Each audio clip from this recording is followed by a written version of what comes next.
God deserves praise, for he did not reject my prayer or abandon his love for me.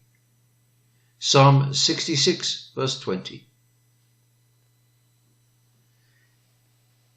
If we look back upon the character of our prayers, if we do it honestly, we may well be filled with wonder that God has ever answered them. There may be some who think their prayers worthy of acceptance, as the Pharisee did. But the true Christian, in a more enlightened retrospect, weeps over his prayers. And if he could retrace his steps, he would desire to pray more earnestly. Remember, Christian, how cold your prayers can sometimes be.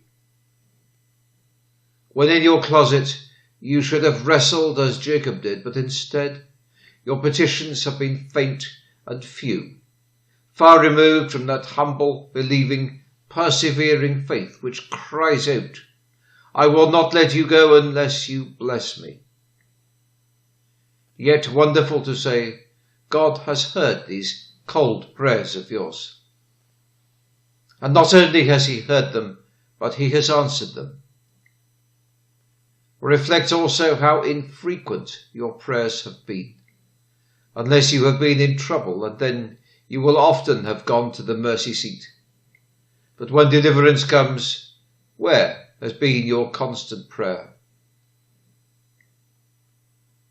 Yet, despite the fact that you have ceased to pray the way you once did, God has not ceased to bless.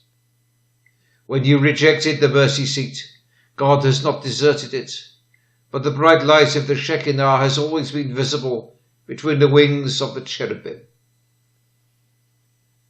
Is it not marvellous that the Lord should regard these intermittent spasms of importunity, which come and go according to our necessities?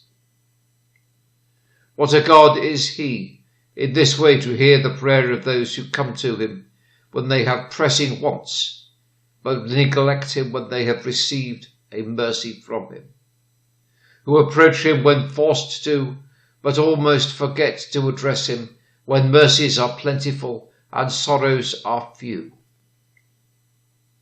Let his gracious kindness in hearing such prayers touch our hearts, so that we may henceforth be found praying always with prayer and supplication in the Spirit. Amen.